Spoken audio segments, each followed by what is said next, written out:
What does a long-term relationship or even marriage truly look like with an unhealed fearful avoidant? You know, if you've been watching this channel, I talk so much about how fearful avoidants, when they heal, they usually keep all of these beautiful characteristics and traits that they have, their generosity, their depth, their passion, their intensity for life. But if they don't actually do the healing work, they also keep a lot of the relational challenges alive, the hot and cold, the mixed signals, the back and forth. So in today's video, I'm going to break down the culmination of what that actually looks like as a whole. If somebody doesn't do the work, what does your future relationship life look like if you're a fearful avoidant? And if you're dating a fearful avoidant, what are the things that you should expect so you know how to choose accordingly?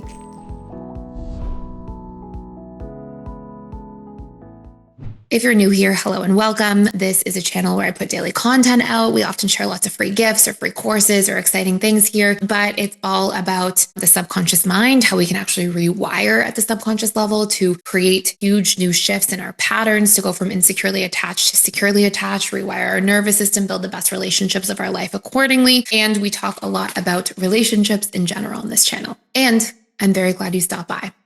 So I want to share a little bit about my own personal journey first, because I want to be mindful that, if you're watching this video, you're probably doing some degree of work and that's why you landed here. And maybe you're in it. Maybe you're doing a lot of self-work and really diving in, or maybe you're in the PDS courses already and learning how to rewire and reprogram your actual attachment style and nervous system patterns through that. Or maybe you're in therapy, there could be a number of things. But this video is going to be really about, people who literally don't know anything about attachment styles, aren't really trying to grow or show up. And I think that it also will hopefully share sort of a reflection into what patterns may be left in somebody. And I'm going to speak a lot from my own personal experiences here too, just so you know that there's no judgment or me giving a hard time to anybody. I was a fearful avoidant. That's how I arrived at this work, because being a fearful avoidant attachment style is very hard. It's not easy. And it's obviously not easy on the romantic relationships around you. So let's dive in here and just unpack everything. First things first, and we'll talk about this in sort of the 6 stages of relationships. So the dating stage is that first stage of relationships. It usually lasts about 0 to 6 months, depending on a number of factors. Are you long distance? Are you with somebody more anxious or more dismissive, etc.? But in this stage, fearful avoidants show up exceptionally well. And this is because fearful avoidants, much like dismissive avoidants, are operating their feelings minus their fears. So when they have feelings for somebody, but don't have a lot of commitment fears yet, haven't really deeply attached to somebody, a lot of their attachment wounds are still dormant, because really a lot of deep vulnerability and feelings usually trigger our attachment style to really come online.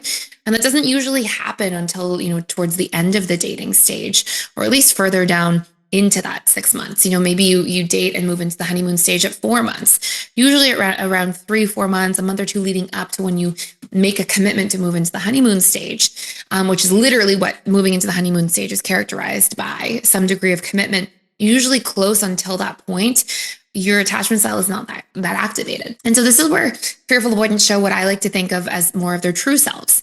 They're very generous, they're very thoughtful, they're very insightful, they're super conscientious, they're very deep, they're empathetic, they don't do well on the surface. They like to really go deep and know somebody. They usually are a little spontaneous or like to try new things. And, a lot of those things are very refreshing to people. They're usually very good at making people feel deeply seen and understood. And so they have this great ability to bond to somebody, to make that person feel special. At the same time, once their fears start to rise up, the fearful avoidant is essentially met with this very difficult dilemma, because when you start falling for somebody or developing feelings or deeply attaching, it's triggering at the same time for a fearful avoidant. Very unlike a secure attachment style who's very comfortable in that, who can go with the flow and falling in love. Their feelings don't scare them.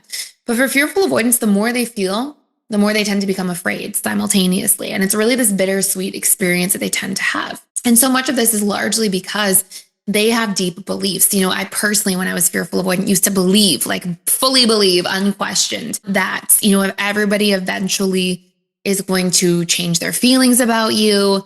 People are going to eventually betray you. Nobody stays around forever.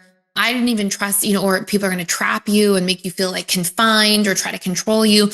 I didn't even trust myself to keep feelings long-term. I was like, how can I know that my own feelings won't change for somebody in 5-10 years? How is that possible? And I used to really think that no matter how much you cared for somebody, the more you cared, the more hurt was going to be what took place in the end, because ultimately everything was going to end in shambles. And that wasn't a thought process or a haha, that, tongue in cheek thing. that was something I genuinely believed at a subconscious level. That was what I stored. I saw really challenging relationships around me growing up. So that was my model for what relationships were. It was like relationships look like this. And that's hard. And so everything about relationships is going to be really hard. And so when you feel for somebody and you develop feelings, oh my gosh, it makes it so hard. And because I believed that, the more I would care, the more I would feel the need to push somebody away, but I didn't want to lose them because I usually at that point that I'm pushing somebody away cared deeply enough to want them to be close and to stay. And so all of a sudden I'd be in this push pull dynamic, and that would begin in early, in smaller ways in the honeymoon stage. I just wanted to pop in here and let you know we are doing a 7-day free trial to the All Access Membership Pass at PDS, which means you get access to literally everything inside of the school. And this includes the 4 live webinars I do with our students every single week. And on top of that, you get access to all of our different courses. We have over 55 different courses on relationships, communication, boundaries, emotional mastery, guilt and shame, learning your needs, so many different facets that are really important to master our lives and feel really good about our lives going forward. And last but not least, there's a daily community event. We have trained facilitators and coaches who are in there doing that work, showing up to support you on your journey every single day. Please join me on the other side. Come check it out. See if it's a fit for you. I'd love to see you there. Go ahead and sign up by clicking the link in the description box below.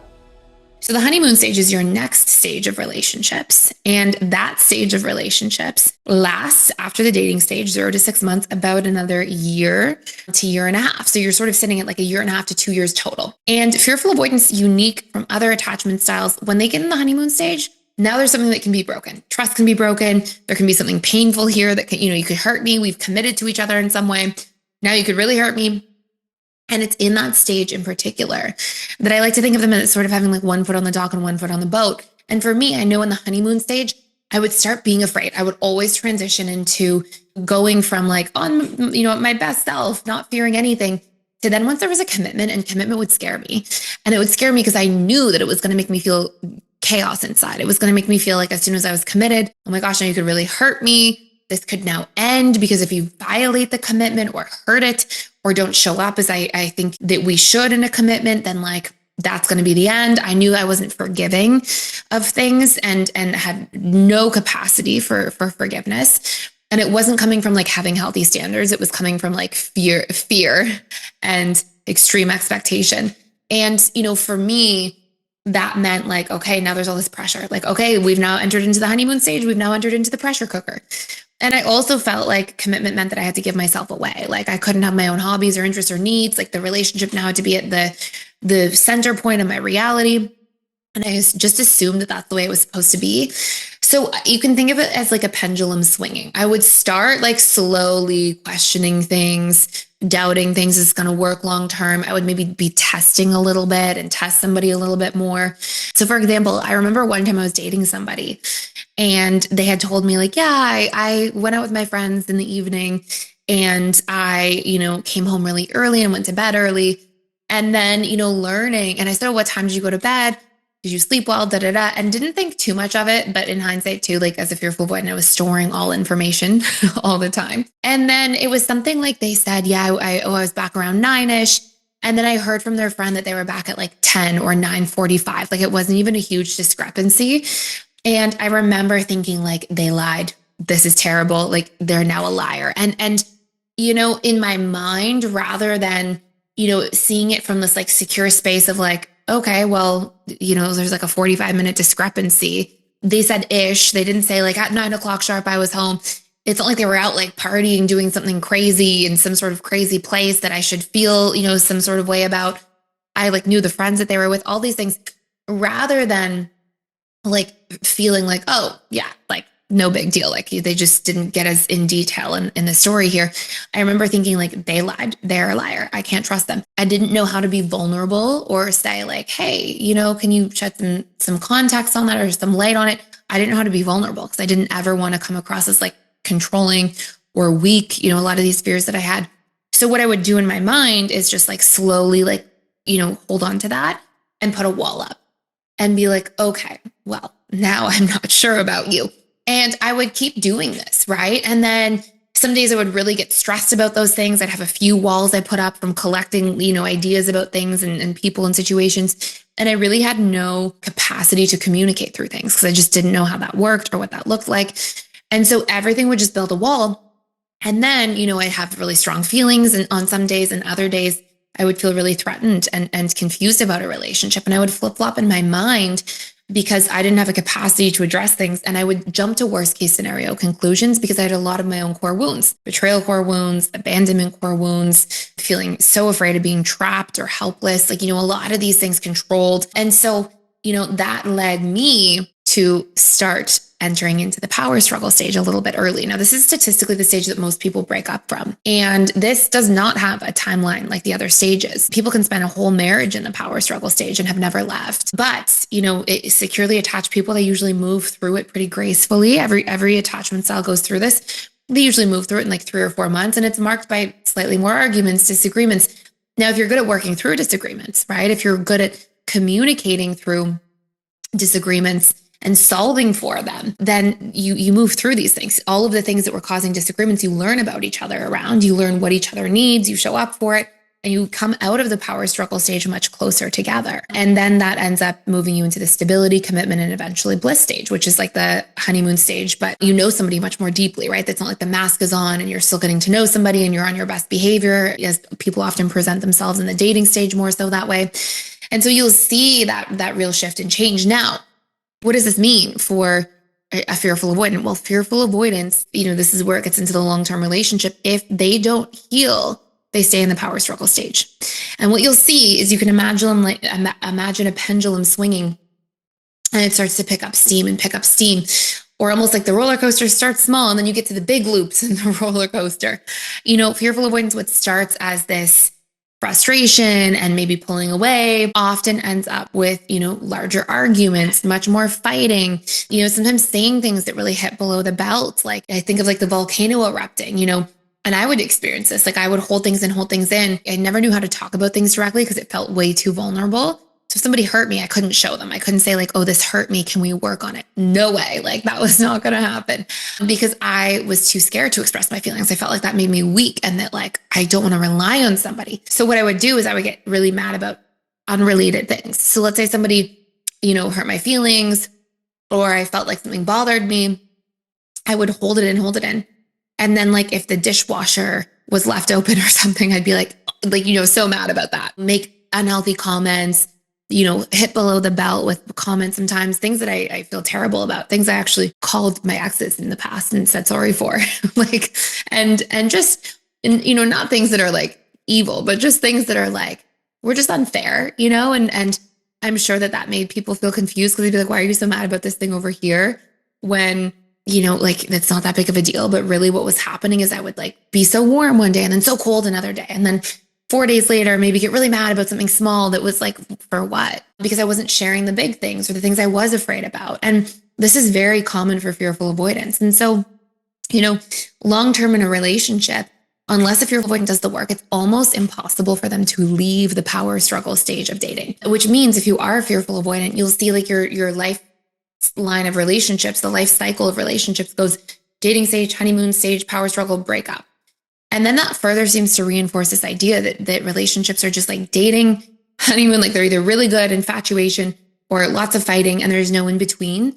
When in reality, like in a longer term relationship, you're dating, honeymoon, power struggle, that might only make up the first like 3 years of your relationship before you break up.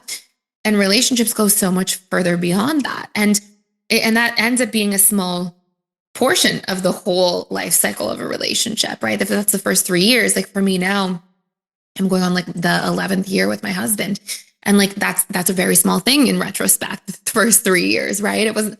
So you'll see like, as you learn to navigate these things, those actually are not what a relationship looks like. It's just what you know. What has to happen to get there is that you have to be able to, number one, really work through those core wounds, the fear of being abandoned and trapped and betrayed and all these things that come up, feeling unworthy.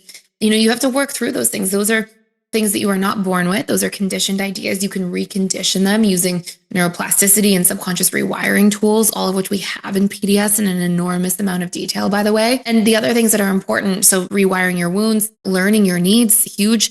and regulating your nervous system. We have a lot of work in PDS about somatic processing. We have, being in parasympathetic nervous system state, what it's like to get there, going through somatic release techniques. I mean, all those things are extremely important in the healing journey. Last but not least, being able to actually communicate and share your boundaries with other individuals. Because if you don't, you're going to think you're good at setting boundaries, but you'll set them from anger. And if you're setting them from anger, it means a lot of things had to go wrong first. So there's so much more I could say about this video, but I would say in general, a relationship long-term will look like staying in the power struggle stage. You'll have these moments of seeing the fearful avoidant again in their like beauty, and their like generosity and kindness and care and empathy. But you might also just feel like there's this touch and go where you're feeling like confused and in this push-pull dynamic and feeling like, wait, we're so good. And then they pull away so much. And that can feel very difficult and hard to understand and hard to interpret and wonder, like, is it my fault and what's going on here? So just wanted to share some of this, and also in hopes that if any fearful avoidant listening knows that you can heal, you can change. And those are some of the really important steps to do so. So that's it for today. I hope you enjoyed this video. Please subscribe if you are enjoying these videos. We do free giveaways, free courses on this channel all the time. So that way you won't miss any. And thank you for stopping by, and I will see you next time.